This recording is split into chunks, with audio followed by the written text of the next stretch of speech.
Si vous avez comme moi plus de 30 ans, il est fort possible que, plus jeune, vos premiers gribouillis faits à l'aide d'une souris aient été dessinés sur Paint.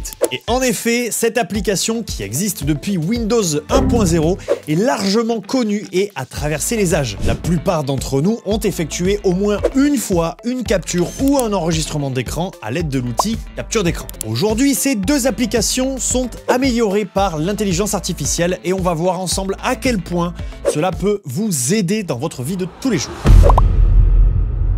Si vous cherchez un logiciel gratuit pour créer ou faire de la retouche graphique simple, il se peut que Paint soit fait pour vous. Le logiciel a en effet été revu dans sa conception et son utilisation pour Windows 11.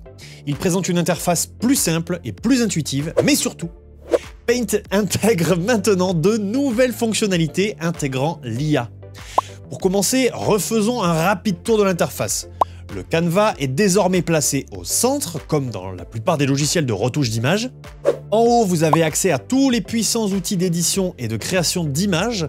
En bas à droite, vous trouverez les outils permettant de zoomer ou d'adapter la toile à la taille de votre choix. À la vue de l'interface, on sent que Paint a été créé pour que nous puissions tous l'utiliser, qu'on soit un pro de la retouche graphique ou bien un simple débutant, et ça c'est plutôt pratique. En faisant glisser une image dans Paint ou en ouvrant une, vous pouvez tirer parti de l'intelligence artificielle pour supprimer l'arrière-plan de manière extrêmement rapide, simple et précise. Une fois l'arrière-plan supprimé, vous pouvez le remplacer par un arrière-plan de votre choix ou par une image générée par l'intelligence artificielle avec Co-Creator.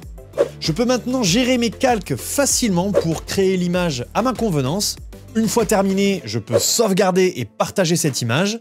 Vous pouvez donc créer l'image de votre choix, le tout accompagné par l'IA pour un rendu plus rapide ou plus professionnel. Combien de fois avez-vous eu besoin de partager une capture ou un enregistrement d'écran ? Eh bien, moi qui travaille dans le digital, je peux vous dire que quotidiennement, je l'utilise énormément. Donc si vous êtes dans le même cas que moi, sachez que vous pouvez désormais le faire à l'aide des raccourcis pratiques qui lancent l'outil de capture. Touche Windows plus Maj plus S pour faire une capture d'écran et touche Windows plus Maj plus R pour lancer l'enregistreur d'écran. Quoi que vous fassiez, le mode rectangulaire de l'outil de découpe vous permet de sélectionner facilement la partie de l'écran que vous souhaitez capturer. Vous pouvez non seulement enregistrer l'écran, mais aussi le son de l'écran et, si vous le préférez, celui de votre micro. Appuyez sur démarrer et un compte à rebours de 3 secondes commencera avant l'enregistrement. Une fois que vous avez terminé, appuyez sur stop. Votre enregistrement peut alors être copié dans le presse-papier, sauvegardé, partagé ou édité avec Clipchamp. Petite précision, par défaut, il sera sauvegardé dans le dossier vidéo. Et si vous ne connaissez pas le logiciel de montage gratuit Clipchamp, sachez qu'on vous a fait une vidéo qui se trouve juste ici, il n'y a plus qu'à cliquer. La sécurité pour Microsoft, c'est super important, tout comme pour vous. En faisant une capture de l'écran, s'il y a des textes ou des données que vous ne souhaitez pas partager, en appuyant sur le bouton Text Actions, le texte sera automatiquement reconnu, prêt à être copié, supprimé ou modifié, ou si vous préférez, laissez l'IA faire ce travail pour vous en un seul clic. Vous pouvez maintenant copier la capture d'écran dans le presse-papier, l'enregistrer, la partager ou la modifier dans Paint. Et voilà!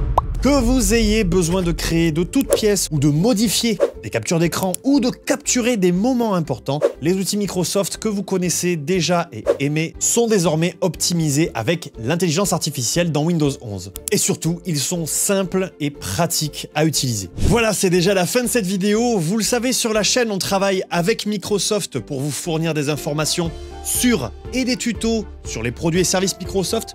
Donc n'hésitez pas à vous abonner, à activer la cloche pour être tenu au courant des dernières vidéos que nous sortons. Et si vous voulez en apprendre encore plus sur l'intelligence artificielle, n'hésitez pas à aller voir notre playlist AI Academy dans laquelle nous avons référencé tout un tas de vidéos pour vous aider à vous familiariser avec tous ces nouveaux outils d'intelligence artificielle. Quant à moi, il ne me reste plus qu'à vous dire à très vite dans une prochaine vidéo. Prenez soin de vous et prenez soin de votre PC.